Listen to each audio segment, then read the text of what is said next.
아멘. 오늘은 믿을 때에 성령을 받았느냐 라는 제목의 말씀으로 하나님께서 우리 공동체에게 은혜 베풀어 주시기를 원합니다. 아멘. 샬롬. 한 주간도 평안하셨죠? 네, 날씨가 생각보다 많이 따뜻해졌습니다. 곧 이제 벚꽃도 필 것 같습니다. 물론 저 아래 지방에는 핀 곳도 있겠죠. 우리 대전도 좀 더 따뜻한 곳은 아마 피었을 겁니다. 그러나 제가 있는 이곳은 이제 망울이 올라와서 곧 필 것 같은 그런 분위기입니다. 가끔 제게 이렇게 전화를 해서 오랜 시간 통화하는 한 청년이 있어요. 아직 이제 싱글이죠. 근데 이 청년이 간혹 전화를 해서, 이 청년은 다른 교회 다닙니다. 그러나 이제 제가 첫 사역지에서 사역자 대 청년으로 만나서 지금까지 2년을 함께 하고 있는데, 그걸 뭐라고 합니까? 단독 과외를 받는 형태로 자기가 신앙적으로 궁금한 것이나 자기 삶에 있어서 어떤 부분들을 이제 저에게 나누는 그런 목적으로 전화를 하는데, 한편으로는 그 친구를 이제 진짜 단독 과외하듯이 이렇게 하면서 뿌듯하고, 이렇게 공동체에서 예배 중에 설교 가운데 하나님께서 이 종의 입술에 말씀을 넣어주셔서 선포할 때만이 아니라 이렇게 1대1로 하나님을 증거할 때도 이렇게가 가능하구나 할 정도로 정말 이건 나는 생각도 못한 일인데, 생각도 못했는데 어떻게 이런 말씀으로 증거할 수 있을까, 이렇게 놀랄 정도로 그럴 때가 참 많습니다. 어제도 그런 일이 있었는데 그 친구와 이야기 나누다가 한 2시간 넘게 통화한 것 같아요. 그 중에 이제 하나 오늘 제가 소개하고 시작하려고 하는데, 그게 뭐냐 하면 이 친구도 약간 지성적이거든요. 그래서 제가 그 얘기를 했어요. 내가 아는 어떤 유튜버 가운데는 신앙 체험도 하고 이 보편교회에서 아주 충성스럽게 신앙생활을 하기도 했던 그런 것도 경험했고, 또 이 사람은 대한민국 공교육을 다 마치지 않고 검정고시로 공부한 사람이고, 또 이런 고전어에 대해서 독학을 한 사람인데, 이 사람이 이제 자신의 경험과 또 자신이 성경도 지난번에 말씀드렸지만 신앙 체험을 하고 백독을 했다고 해요. 굉장하죠. 그런 열정이 있어요, 확실히. 그러면서 이런 고전도 이렇게 원문으로 읽을 정도로 독학을 한 그런 분인데, 나이는 저보다 한참 어립니다. 보기에는 한 20대밖에 안 돼 보여요. 근데 굉장히 깊습니다. 이분이 그런 말을 한 걸 제가 어제 그 청년에게 들려줬는데, 이 친구가 하는 얘기가 그거예요. 초기 그 교회 그리스도인들이 자신의 삶으로 복음을 증거하다가 제국의 이제 기독교가 승인을 받고 제국의 종교가 되는 과정도 겪었죠. 근데 그런 어떤 과정에서 교회 역사에서 세상에 대고 자기들이 믿는 바를 설득해야 하고 변증해야 한다면 이미 그 자체로 기독교의 신비가 사라진 거다. 그리스도교가 그 이전에 복음을 전파하는 방식은 압도적인 아우라를 통해서였다. 이런 이야기를 제가 들은 걸 그대로 그 청년에게 전해 주었는데, 이 청년이 그 말을 어디까지 알아듣는지는 모르겠어요. 약간 지성 쪽으로 더 성향이 강한 친구인데 어쨌든 그러니까 요즘 우리가 사도행전에 바울의 선교 사역을 통해서 은혜를 많이 받고 있는데, 저는 그 유튜버에게서 약간 사도 바울의 냄새도 났어요. 그러니까 사도 바울처럼 뭐 쓰임 받는다는 차원에서 그런 게 아니고, 그런 어떤 삶에서의 경험, 체험과 그것을 성경으로 규명하는 이 작업이 굉장히 성숙되어 있고 흔들리지 않는 확고한 믿음으로 연결되어 있어요. 그런 걸 보면서 저분이 이런 전형적인 한국교회 보편교회의 구조 속에서 계속 있었다면 저럴 수 있었을까 하는 그런 의문이 들기도 했어요. 자, 오늘 이렇게 시작하는 이유는 언젠가도 제가 짧게 말씀드렸지만, 우리 한국 교회가 너무 그 누가복음 15장에 나오는 두 아들의 비유로 제가 비유를 하자면 너무 형들만 많이 양육한 건 아닐까. 늘 교회 안에서 부모님 때부터 믿어갖고, 아니면 그보다 더 일찍 믿기 시작해서 교회 안에 늘 있으며 자랐지만, 나갔던 동생이 돌아왔을 때 아버지와 동일한 마음이 되지 않았던, 그 비유가 그걸 꼬집는 거잖아요. 물론 유대인과 이방인을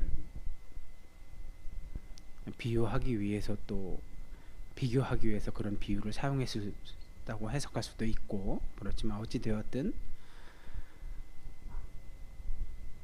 성화, 어렵다고 여겨져서 성화의 과정을 갖는 신앙인이라면 아버지와 동일한 마음으로 동생을 맞이해야 되는 것 아닌가, 이런 마음이 들었어요. 그래서 오늘 우리가 읽은 본문이 이런 관점, 이런 측면으로 접근하기 좋은 아주 그런 좋은 본문이라서, 우리 예원교회 입장에서는 이제 뭐 오프라인에 무슨 교회들이 계셔서 주중에 따로 이렇게 모셔서 성경 공부 뭐 이런 것들을 할 수도 없는 입장이고 해서, 오늘은 약간 설명이 좀 가미된, 그러나 너무나 중요하기 때문에 설명하지 않을 수 없어서 이런 도구들을 마련해서 하게 됐으니, 이 점 좀 양지하시고 오늘은 좀 집중해 주시기 바랍니다. 자, 오늘 말씀은 아볼로가 고린도에 있을 때 바울이 윗지방으로 다녀 에베소에 와서 어떤 제자들을 만났다고 합니다. 어떤 제자들인지는 말하지는 않지만, 그 사람들이 누구인지는 자세히 설명하지는 않지만, 제자들이라는 말에서 우리가 어떤 느낌이 있죠, 그죠? 그런데 그냥 바울 얘기만 해도 되는데, 오늘 말씀의 시작은 아볼로가 고린도에 있을 때라고 시작을 해요.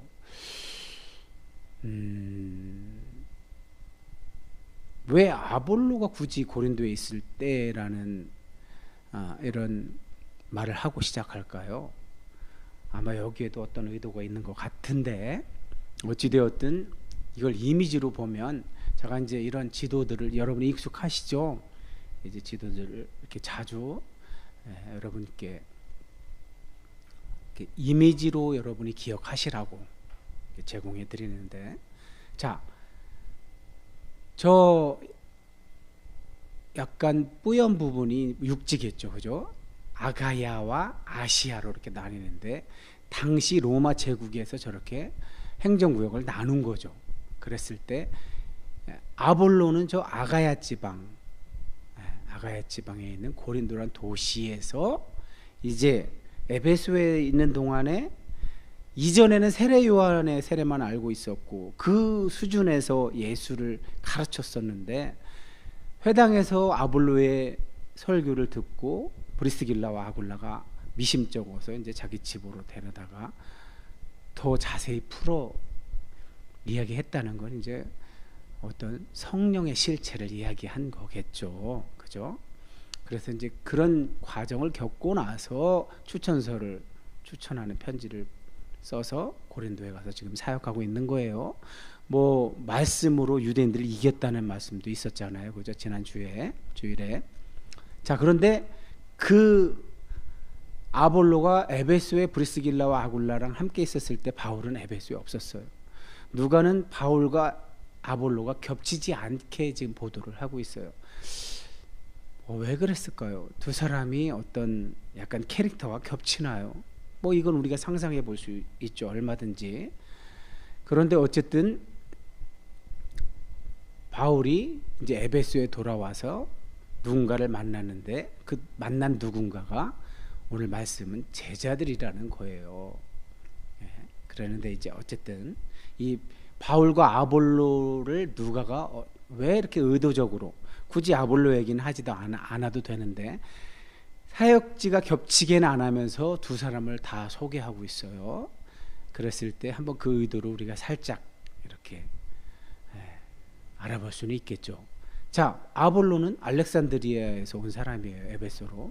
근데 거기서 고린도로 현재 이동해 있어요. 이 사람은 어떤 사람이냐면 누가가 기록한 사도행전에 의하면 성경 해석에 능하고 탁월한 변증을 하는 사람, 설교나 연설을 참 잘하는 사람을 이야기하는 거겠죠. 바울 서신에서는 이제 이 아볼로를 뭐라고 그래요? 고린도 사역할 때 물을 댄 자, 바울 자신은 심은 자. 그러면 하나님이 자라게 하신다 이런 뜻으로 고린도 교회에서 자꾸 분파가 생기니까 사도 바울이 이제 그거를 그러지 말아라 하는 그런 맥락에서 저런 이야기를 한 거죠. 자, 그런데 바울은 아볼로가 에베소에 있을 때 아까 말씀드린 것처럼 에베소에서는 없었죠. 저쪽 가이사랴에 상륙해서 예루살렘의 교회에 문안하고 그리고 시리아 안디옥 교회 자신이 파송됐던 교회에 갔다가 오늘날의 튀르키예 지역에 그 로마의 속주에 해당하는 갈라디아, 부르기아를 거쳐서 다시 에베소에 온 상태예요. 바울이야 우리가 너무나 잘 알죠.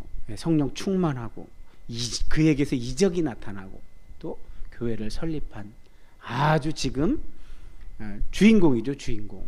지금 사도행전 속에서 현재 19장의 주인공이죠. 그의 성격은 복음을 세계로 확장해 나가는 그 일을 감당하고 있어요.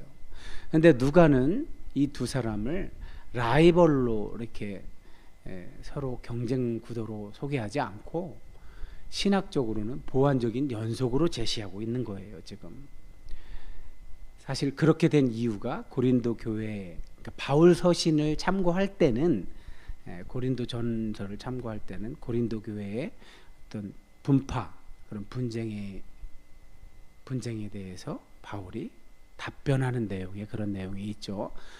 누가의 작품에서 보면 성령 세례 신학의 자연스러운 진행을 묘사하기 위해서 지금 아볼로와 바울이라는 캐릭터를 저렇게 함께 배치하고 있는 거예요. 이렇게 이해하면 오늘 본문 아볼로를 먼저 소개한 이유가 여기에 있었구나 우리가 알 수 있는 거예요. 자, 이제 바울이 에베소에서 만난 그런 어떤 제자들 우리가 읽은 말씀으로는 12명이래요. 12명. 그들에게 말을 했대요. 너희가 믿을 때 성령을 받았느냐? 이렇게 물으니까 그들이 아닙니다. 우리는 성령의 계심도 듣지 못했습니다. 저기 반말로 되어 있지만 어쨌든 그런 의미죠. 자, 여러분은 저런 본문을 맞닥뜨렸을 때 여러분이 뭐 그 성경 말씀을 읽다가 어쨌든 이렇게 전문적으로 공부를 한 사람들은 어떤 저런 말씀의 저자가 어떤 의도로 이런 말을 하고 또 그런 말을 할 때 그 역사적 배경은 어떤 상태였는지 이런 것들을 다 공부하지 않고 읽었을 때 어떤 느낌일까?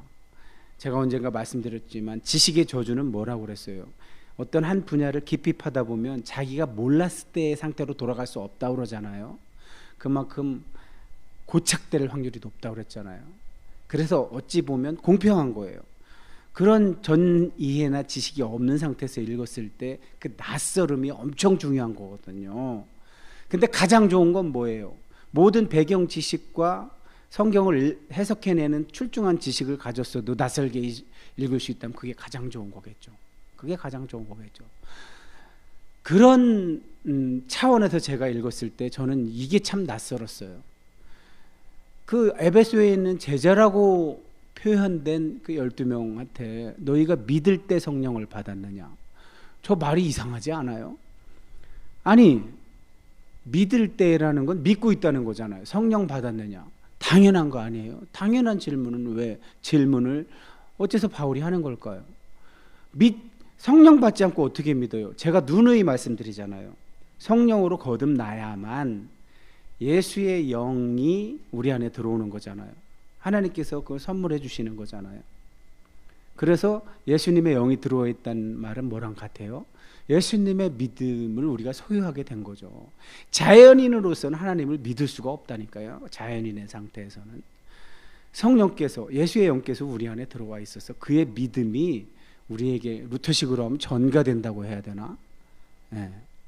속성의 교류 뭐 이런 어려운 말도 있는데 어찌되었든 예수님의 믿음을 소유하게 돼서 우리가 믿게 되었다고 제가 여러 번 반복해서 여러분에게 설명드렸잖아요. 그러니 저 말이 낯설어야 돼요. 저한테 설명을 들은 여러분들은 낯설어야 돼요. 저 말씀을 보면 안 낯설면 이제 그냥 아무 말씀 사건이 일어나지 않는 거예요. 낯설어서 관심을 갖게 되고 생각을 하게 되고 그런 게 이제 말씀 묵상과 연결되는 거예요. 그렇게 하다가 통찰이 오는 거고 말씀이 내 가슴에 부딪혀오는 사건도 일어나는 거예요. 자, 그러니까 앞에 제자, 또 믿음, 성령 받음 이런 말씀들이 지금 말씀에 있었는데 이런 것들이 너무 언밸런스하다고 느껴져야만 돼요. 우선 제자 문제부터 보자고요. 자, 사도행전에서 성령 받지 않은 사람한테 제자라고 호칭한 적이 없어요. 저기 보세요. 사도행전 6장 초기 공동체에서도 성령 받은 게 명시가 됐고 그래서 제자로 불렀어요. 제자라는 말과 형제, 뭐 믿는 자, 교회 이런 말들이 다 동의어로 사용될 때예요 지금. 자, 사도행전 9장에 아나니아가 눈먼 바울에게 안수해서 눈을 뜨게 하는 그 다메섹 공동체도 명시가 되어 있어요. 성령 받은 공동체요. 그래서 제자로 불렸던 거고 11장에 안디옥 교회 최초로 그리스도인이라 불렸던 그들 그 정도로까지 세상으로부터 그런 명칭으로 불릴 때는 얼마나 성령 충만했겠어요. 당연히 성령 받아서 제자로 불렸겠죠. 자, 행 21장은 우리가 아직 안 나간 곳이니까 생략할게요. 자, 19장 1절만 유일하게 예외적으로 성령 받지 못한 상태잖아요. 그런데 제자라고 불렀어요.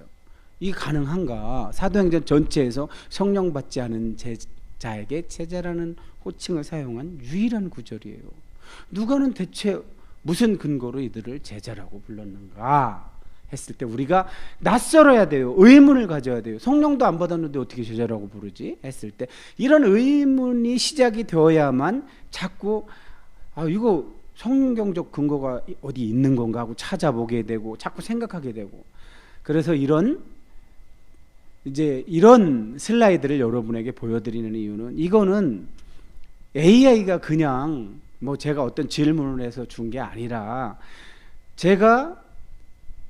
저는 체험이 먼저였었다고 그랬잖아요. 2006년 2월 27일 정오에 성령께서 강력하게 임하셔서 저를 완전히 다른 사람으로 바꿔놓는 사건이 있었다고 말씀드렸잖아요. 그랬을 때 저는 그것이 과연 내가 거듭남의 시작인가 아니면 그건 충만 현상인가 저도 이런 거를 자꾸 생각하게 되고 고민하게 되었을 때 제가 곰곰이 생각해 보니까 아니다. 거듭남의 시작은 언제 다른 때에 있었던 것 같다. 왜냐하면 내가 자꾸 하나님에 대해서 궁금하게 하고 성경에 대해서 궁금하고 성경이 말하는 것과 예배드리러 일요일마다 나가는 사람들의 삶이 왜 일치하지 않나 그 모순이 내게도 보였고 그래서 한때는 교회에서 멀어지기도 했었던 경험을 가졌던 저로서는 자꾸 생각해서 이제 제가 경험한 것과 또 신학 20년 동안 신학 공부를 하면서 습득했던 신학적 지식 이런 것들을 모두 동원해서 클로드와 대화를 나누어서 이런 걸 탄생시킨 거예요. 여러분은 복이 많은 겁니다. 이런 모든 경험과 지식을 동원해서 여러분에게 제공하니까 여러분이 지금 이 시간 집중만 하시면 돼요. 누가가 아직 성령 받지도 않은 사람을 제자라고 표현했다면 누가가 잘못 표현한 건가? 이렇게 생각해 볼 수도 있고, 어떤 의도로 했나 했을 때 이렇게 보시면 맞습니다. 누가는 거듭남의 성령, 거듭남의 성령, 거듭남의 그거는 불가시적인 거예요. 언제 어떻게 나를 하나님께서 거듭나게, 성령으로 거듭나게 하시는지는 몰라요, 우리가. 그러나 사도행전에서 쭉 줄곧 나타났던 그런 가시적인 현상, 우리 눈에도 보이고 하는 그런 가시적인 현상들을 이야기할 땐 그거는 성령 충만, 오순절 사건 같은 것들, 사도행전 2장에 나타나는, 또는 작은 오순절이라고 불리는 고넬료의 집에서 있었던 사건, 이런 것들은 다 성령 충만의 가시적이니까. 물론 그렇게 아주 특별하게 가시적인 사건도 있고 그냥 마음이 변화됐고 삶이 변화됐다고만 표현하는 그런 사건들도 있고, 또 아볼로 같은 형태의 또 충만한 사건도 있단 말이에요. 그러니까 다양해요. 저런 가시적인 성령 충만의 역사는 굉장히 다양한 형태로 나타나요. 다만 여기서 우리가 명심해야 되는 것은 성령, 누가의 성령을 이렇게 나열하는 서술하는 방식은 거듭남의 성령 세례와 사명의, 그러니까 능력받는 성령 세례, 이 두 가지 층위로 이야기하는 거예요. 지금 그럴 근거로 에베소에 성령 받지도 않은, 그렇게 따지면 지금 에베소에 있는 12명이 받은 성령은 거듭남의 성령이 아니라, 그건 보이지 않으니까 그들도 충만함의 성령을 받은 걸 이야기하는 거겠죠. 자, 여기서는 여기까지만 하고 뒤에 더 자세하게 설명하는 시간이 있을 겁니다. 자, 바울이 그들에게 말했대요. 너네가 그럼 성령 받지 않았으면 대체 무슨 세례를 받았느냐 하니까 이들이 요한의 세례라고 이야기를 해요. 지난주 그 18장, 사도행전 18장에서 아볼로랑 같죠, 그죠? 그도 요한의 세례밖에 몰랐죠. 자, 이런 세례 요한 운동이라는 게 실제로 저 시기에 있었다고 전해집니다. 그것이 이제 독자적인 운동으로 이렇게 전개되었었는데, 실제로 그 시기에 여기저기서 그리스도교 교회가 막 탄생해서 성장해가는 무렵에 경쟁 관계에도 있었다고 합니다. 세례 요한의 추종자들 가운데는 지난주 아볼로처럼 예수에 관해서도 알고 스스로를 예수의 제자로 이해하는 사람들도 있었다고 해요. 자, 어찌되었든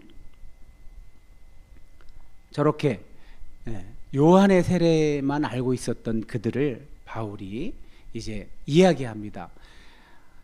너희들이 부분적으로만 알고 있는 거야. 예수를 안다고 하지만 아는 게 아니야, 그건. 그래서 바울이 풀어서 짧게 설명합니다. 요한이 세례 준 건 그건 회개의 세례야. 하나님에게서 떠나 사는 데 익숙했던 이스라엘 백성들을 불러서 이젠 제발 그러지 말아라. 내 뒤에 하나님이 누구를 보내실 텐데 그가 곧 메시아이신 예수다. 제가 줄곧 설명드렸잖아요. 예수라는 이름 안에 이미 여호와께서 구원하신다라는 뜻이 그 안에 들어있는 거라고. 그 뒤에 예수 그리스도란 이 말은 메시아, 히브리어로 하면 메시아인데, 그럼 여호와께서 메시아라는 방식으로 구원하신다.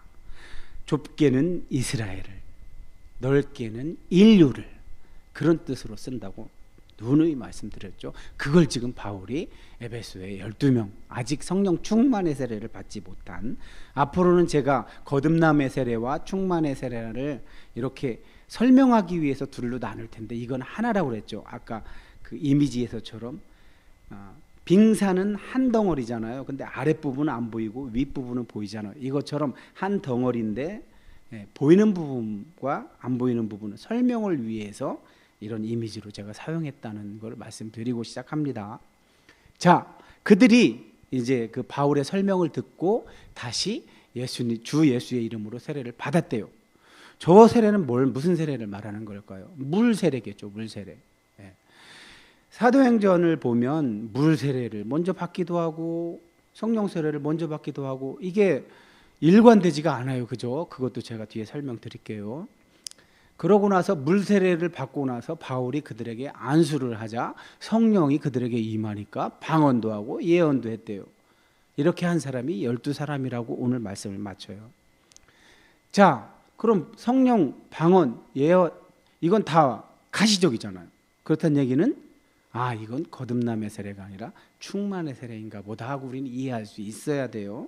자, 이 부분을 너무나 중요한 부분이라. 신앙생활하면서 교회가 많은 가르침이 있었고 뭐 이런 교리적인 가르침도 있고 또 신앙생활로 실제적으로 부딪히는 삶 속에서의 일들 여러 가지들을 일들이 있을 때 그것을 어떻게 지혜롭게 잘 해결해야 할지를 또 성경 말씀을 근거로 가르치기도 하고 여러 형태가 있었지만 이것을 잘 정립해 놓고 있지 않기 때문에 오늘날 한국 교회가 이렇게 분파가 나뉘어서 서로 자기가 옳다고 분쟁하는 고린도 교회의 분쟁처럼 그런 상황이 되어버리는데 오늘 이후로는 자 이제 정리를 잘 하셔서 더 이상 그러지 마시기를 바랍니다.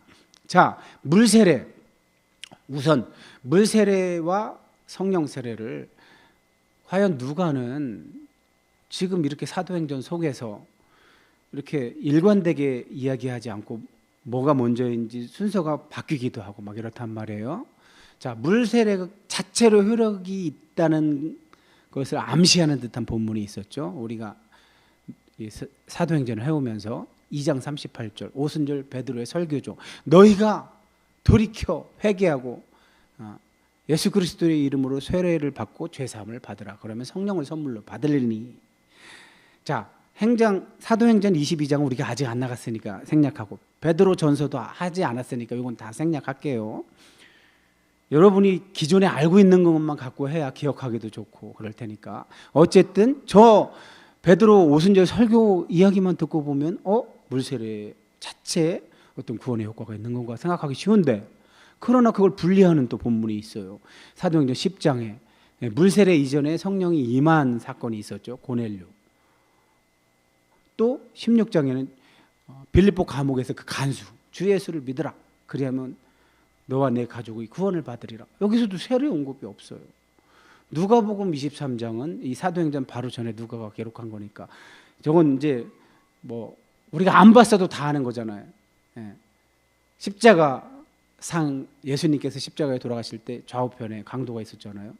오늘 내가 나와 함께 나가원에 있으리라. 그들은 세례 받았다는 얘기도 없는데 저렇게 저걸 보면 세례가 진짜 구원의 효력이 있는 거야 생각해 볼 수 있잖아요. 이런 충돌들을 어떻게 해결할 거예요? 자, 여기서 우리 개혁신학이라는 건 우리 장로교가 개혁신학을 소유한 사람들입니다. 자, 잘 보시기 바라요. 구원의 주체는 오직 성령님이세요. 이 사도행전 전체에서 구원 사건의 주제는 항상 성령님이셨어요. 이 물이 성령을 일으킨 적은 단 한 번도 없어요. 자, 이건 뭐를 의미하느냐? 그럼 물세례는 뭐냐? 공동체를 위한, 그러니까 죄사함을 받으라는 이런 선언은 개인적인 마술이 아니에요. 공동체 앞에서 죄사함을 선포하고 확인하는 행위일 뿐이에요. 고넬료 사건에서 그것이 증명이 되죠. 자, 결론적으로 세례의 핵심은 물이 아니라 고백이라는 거예요. 자, 오늘 본문에서 바울이 에베소의 제자라고 불린 사람들 12에게 요한의 세례는 받았잖아요. 그들이 요한의 세례는 알고 있잖아요. 근데도 세례를 물 세례를 다시 준 거는 뭐라고요? 예수 그리스도의 이름이라는 그 신앙 고백. 너에게 세례를 주는 주체는 예수 그리스도의 이름. 아까 이름의 아이러니 제가 사도행전 하면서 수없이 반복해서 말씀드렸잖아요. 예수 그리스도 여호와께서 구원하신다 메시아라는 방식으로 이런 걸 내가 고백할 수 있어야 된다는 거예요. 그런 의미로 물세례를 준다는 거예요. 자, 베드로와 바울, 베드로전서 이제 제가 진도 안 나간 곳을 잠깐 예를 드는 것은 이해를 돕기 위해서요. 베드로 전서에서도 세례가 너희를 구원하느니라 육체의 더러운 것을 제하여 버림이 아니요 하나님을 향한 선한 양심의 강군이라. 번역은 개역 개정과 좀 다르지만 어쨌든 물리적인 물이 구원하는 게 아니라 세례 안에 담긴 신앙의 고백과 양심이 한다. 그걸 이야기하는 거고, 바울도 고린도전서 10장에서 자, 출애굽하는 백성을 세례로 은유했죠. 그죠? 자, 그리고 또 고린도전서 같은 데서는 분파가 생기면서 너희가 자꾸 뭐 아볼로가 세례를 줬네, 바울이 세례를 줬네 그러는데, 아볼로나 나나 구원의 주체라서 세례를 준 게 아니야. 그거는 상징하는 거란 말이야. 이런 의미로 너희는 이제 성령으로 거듭나서 구원으로 성령으로 인침받은 자들이니까 그걸 가시적으로 표지로서 보여주기 위해서 물세를 받은 거야 하고 바울이 이야기하는 거죠. 자, 결론입니다. 구원은 성령이 일으키는 겁니다. 물세례는 그 구원을 고백하고 공동체 앞에서 인을 치는 표지일 뿐이에요. 은혜는 형식에는 종속되지 않지만 세례의 표지를 통해 온전해진다. 이렇게 형식을 만들어서 우리가 기억하기 좋게 늘 생각해라. 너 구원받은 자다. 너 성령으로 거듭난 자다. 늘 기억하라고 저렇게 형식을 동원하는 거예요. 표지로서. 자, 그들이 듣고서 예수님의 이름으로 물세례를 받고 바울이 안수하니까 성령 충만의 증거로 방언도 하고 예언도 했다고. 그런 사람이 12명이라고.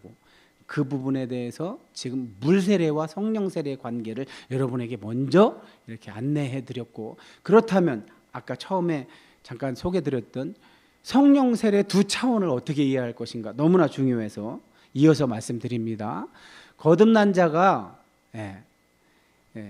겉으로 드러나는 건 이미 거듭난 자가 자기에게 부여된 사명, 하나님이 주신 사명을 수행하기 위해서 능력이 필요하기 때문에 그런 의미로 충만의 세례를 받는다는 거.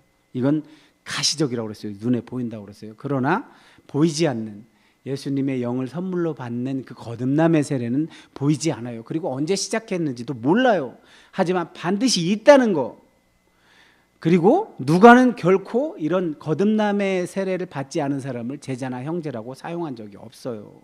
적어도 가시적인 형태로 충만의 세례는 받지 않았어도 거듭난 자에게는 저런 제자라는 말을 사용했으니까 지금 우리 본문에서, 우리가 읽은 본문에서 에베소에는 12제자, 성령 충만의 세례는 비록 받지 못했지만 아직 물세례도 받지 못해서 예수의 이름으로 받는 물세례를 지금 바울이 줬지만 그들은 이미 거듭난 자들이었다는 거, 이걸 이해하시라고 제가 말씀드린 겁니다. 앞에서 설명드린 걸 더 일목요연하게 정리해 놓은 겁니다. 시점은 정확히 알 수 없지만 사람의 의지와 무관하게 하나님이 주권적으로 거듭나게 하시는 요걸 거듭남의 성령 세례라고 하고, 이미 거듭난 자에게 사명을 감당하라고 능력을 주는 것, 이건 보인다고 그랬죠. 또 체험되죠. 그걸 충만의 세례, 성령 충만의 세례라고 한다고 했죠. 열매는 어떻게 나타나요? 거듭남의 성령 세례를 받은 자들은 경건해지고 기도하게 되고 영적으로 갈망이 있고 하나님을 경외하고 시작합니다. 근거가 뭐예요? 예수님의 영을 선물로 받았기 때문에. 그 다음에 이쪽 충만의 세례의 열매는 뭐예요? 사역을 할 때 열매가 나타나고 담대하게 복음을 증거하게 되죠.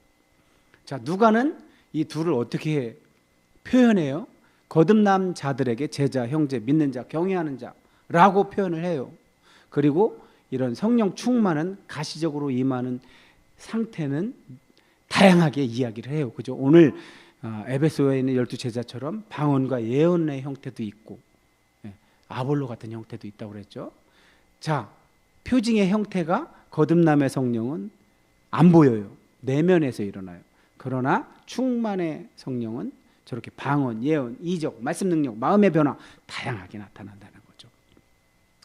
이거를 다시 이렇게 정리를 하면 거듭남의 성령이 먼저 있다가 저런 형태로 내면에서 변화가 일어나요. 시간적 간격은 일관되지 않으니까 함부로 일반화시킬 수는 없어요. 사람마다 다 다르고. 그러나 이제 사도행전에서 늘 보였던 사도행전 2장 오순절 사건, 고넬료 집에서 있었던 사건, 오늘 에베소의 12 제자에게 있었던 사건들을 이렇게 충만의 세례를 받은 모습들은 저렇게 드러나요. 방언, 예언. 그러나 아볼로나 스데반 같은 경우는 말씀 증거 능력의 형태로 나타나고, 베드로나 바울이 치유하는 이렇게 치유의 형태로도 나타나고, 루디아 빌립보의 두아디라 출신 자주장사 루디아나 에디오피아 간다게 여왕의 국고를 맡은 자, 이런 자들은 마음이 변하고 삶이 변화하는 형태로 충만의 세례가 나타나기도 한다는 거예요. 이것들의 궁극적 방향성은 모두 이제 누가는 하나님 나라가 유대에서 이방으로, 남성에서 여성으로, 예루살렘을 중심으로 두고 주변으로 강한 자에서 소외된 자로 하나님 나라 복음이 확장되어 나간다는 걸 이런 형태로 이야기하는 거예요.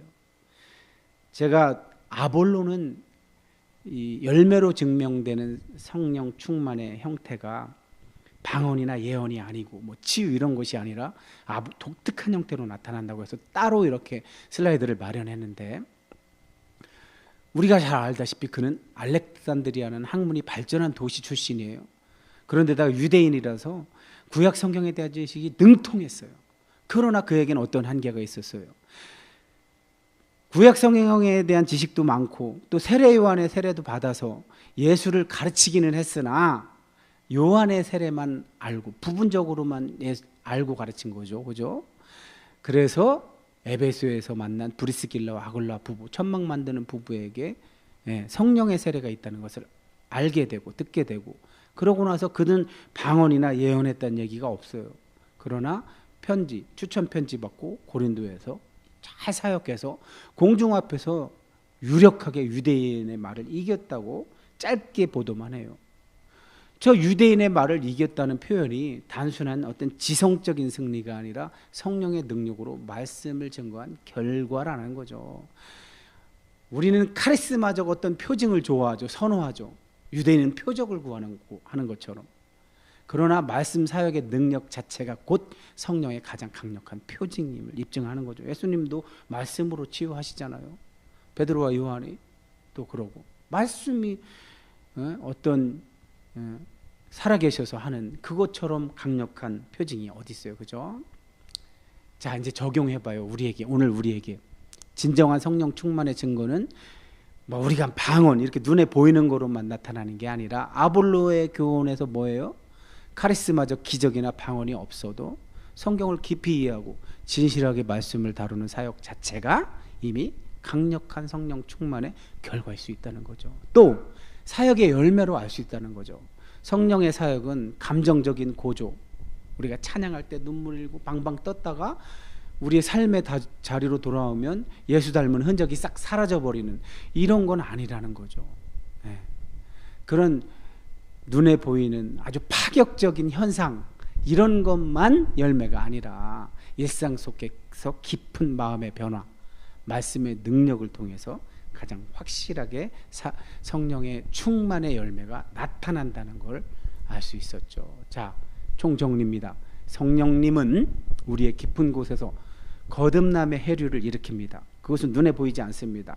그 사람 당사자만 알 수 있겠죠. 자꾸 성경이 궁금해지고 그 안에서 어떤 마음이 자꾸 일어나요. 그래서 궁금해지는 걸 자기가 확인하게 되고, 그래서 지식을 쌓아가기도 하고 또 어떤 체험도 하게 되고, 말씀의 능력과 삶의 변화라는 어떤 현상이 그 안에서 일어나요. 근데 이것이 하나님께서 적절한 시점에 그를 불러서 능력의 세례를 허락하시죠. 성령 충만의 세례를 허락하셔서 그에게 부여된 사명을 감당케 하시죠. 그래서 그걸 들고 내 주변에 혹은 더 멀리 내가 나의 삶의 바운드리에서 가장 소외된 자들까지도 하나님 나라 복음을 듣고 그들도 맛보고 누리고 전하는 데까지 나아가라고, 그러라고 성령 충만의 세례를 베푸신다는 사실을 여러분이 이해하셨으면 해서 이렇게 오늘 슬라이드를 많이 보여드렸는데 정립하라고 보여드린 거예요. 주일 예배에서 제가 설명을 되도록 하지 않으려고 하는 이유가 뭐예요? 주일 예배 설교 시간은 성경 공부 시간이 아니잖아요. 선포의 시간이지. 하나님께서 입술에 넣어주신 말씀을 선포해서 선포하는 대언자는 언제 어떻게 어떤 말씀이 이 말씀을 경청하는 성도들에게 말씀 사건으로 일어나는지를 알 수 없어요. 다만 그의 이후의 삶으로만 드러나겠죠. 그죠? 그가 성령으로 거듭난 자였기에 이 자리에 올 수 있었고 말씀을 경청하는 마음이 있었을 테고 그 마음에 따라서 여기 앉아서 하나님의 말씀이라고 생각하고 지금 여기서 내게 주시는 말씀으로 그가 받았을 때 그럼 그도 그 자신이 하나님께서 왜 내게 이 말씀을 주셨는지를 깨닫는 시점이 오겠죠. 삶의 자리에서. 그랬을 때 아하, 이 일이 일어나려고 하나님께서 내게 이 말씀을 주셨구나. 점점 그런 일들이 잦아지다 보면 그 자신도 성령 충만의 세례를 경험하게 되고 이미 거듭나서 내면의 변화는 이미 일어나고 있었는데 자신의 사명이 뚜렷해지는 순간에는 내가 이 일을 하라고 하나님께서 이런 성령 충만의 세례를 허락하셨구나 하는 사실을 깨닫게 되고 점점 이제 그 일에 능동적, 적극적으로 임하게 되겠죠. 이것이 사도행전을 통해서 우리에게 하나님께서 들려주시는 가르침이고 바람이시죠. 자, 이 말씀을 드리고 마치겠습니다. 오늘날 세계교회의 주목을 받기도 한 근현대사에서의 한국교회. 근데 왜 이렇게 무기력하게 쓰러져 가고 있을까요? 물론 하나님께서 숨겨놓은 의인들이 세계 각 나라의 요소에 있죠. 그러나 오늘 멀리 보지 말고 우리 한국 교회, 이 한국이라는 이 지역적 경계 안에서 이렇게 사도행전이 증거하고 오늘날 우리가 잘 적용하라고 제가 슬라이드를 동원해서 여러분께 말씀드린 것처럼 거듭남의 세례와 충만의 세례를 모두 받아서 하나님께서 내게 그런 일들을 허락하신 이유가 이 땅에 살면서 어떻게 하나님 나라를 맛보고 누리고 전해야 하는지를 알라고 이 말씀을 주셨는데 그런 자들이 우리 주변에서 지금 드러나고 있습니까? 만약에 그 수가 적더라도 드러나고만 있다면 희망은 있는 겁니다. 하나님이 침묵하시는 듯하지만 하나님은 여전히 일하고 계신 거예요. 여러분이 명심해야 되는 것은 이렇게 거듭남의 세례와 충만의 세례를 함께 받아서 성령을 바울의 말처럼 성령을 근심케 하고 소멸하지 않은 이런 정말 하나님께 붙들려서 하나님 나라 맛보고 누리고 전하는 일을 잘 감당하는 그런 사람들이 우리가 생각하기에는 초대교회 때 엄청나게 많았다고 생각하잖아요. 사실은 초기 교회 때나 지금이나 변함없이 하나님은 숫자로 일하시지 않아요. 그걸 제가 최근에 발간된 아주 최근의 작품인데 이 초기 그리스도교 3세기에 관해서 아주 주도 면밀하게 연구하신 분이 기록한 책을 보았는데 서기 40년경, 그러니까 예수님 돌아가시고 나서 약 7년, 사도 바울이 다메섹 도상에서 부활하신 예수님 만나고 약 5년, 요 당시에는 기독교인이라고 불렀던 자들, 밖에서 기독교인이라고 불렀다는 얘기는 성령 세례, 거듭남의 세례와 충만의 세례를 다 받은 사람들이겠죠. 겨우 1000명이었다고 합니다. 그리고 100년 신약 성경의 이 27권의 책이 완성되던 시점, 그때는 약 7,000명에서 10,000명 정도 됐다고 합니다. 로마 제국 내에서. 생각보다 많지 않죠, 그죠? 신비하죠. 네. 어찌되었든 서기 200년경에 가서야 20만. 마지막으로 우리는 기독교가 로마에게 승인되고 로마의 국교가 되어서 폭발적인 수로 늘었다고 생각하지만 실제로 300년경에 이미 500만이 되었대요. 자, 이 숫자 속에는 거듭났는데 충만의 세례를 받지 못했든지, 아니면 충만의 세례를 받고서도 성령을 근심케 하고 소멸했든지, 여러 다양한 형태가 함께 존재하겠죠. 그러니 제가 드리고 싶은 말씀은 이겁니다. 제가 자꾸만 하나님은 숫자로 일하지 않는다고 자꾸 강조하는데, 실제로 교회당 한 명도 아니라, 교회당 한 명도 아니고 뭐 시찰당 한 명, 우리 통합적으로 예를 들면, 아니면 노회 한 명이라도 정말 이렇게 정직하게 거듭남의 세례와 충만의 세례를 함께 받아서 하나님과 동행하는, 성령께서 주도하는 삶을 살고 계신 소수가 있다면 이렇게까지 불행해지지는 않겠죠. 이렇게까지 신뢰가 추락하지는 않겠죠. 그러니 여러분, 이 시간 우리 각자가 나의 상태는 지금 어떤 상태인가, 나의 정체성이 무엇인가, 먼저 그걸 확인하고, 내가 거듭남의 세례와 충만의 세례를 모두 받은 그런 자인가, 그것부터 확인하시고, 그럼 나는 지금 어느 단계에 있는가를 자꾸 확인하셔서 자기를 점검하고, 만약에 어느 부분 하나 소홀한 곳이 있다면, 내가 성령을 근심케 하고 소멸시키는 쪽으로 가고 있다면 빨리 돌이켜서 기도와 이런 말씀, 들음, 경청, 이런 것들을 통해서 자꾸만 나를 다져서 하나님께서 인도하시려는 방향 쪽으로 스스로 능동적으로 적극적으로 임해야겠죠. 그럴 때에 사도행전 속에 나타난 그 실제로 제사장 역할을 했던 그 캐릭터들이 실제 내가 되는 겁니다. 21세기 한국 사회에서, 한국 교회에서. 그걸 바라서 하나님께서 이 종에게 이 말씀을 전하라고 하신 줄 믿습니다. 기도하겠습니다. 고맙고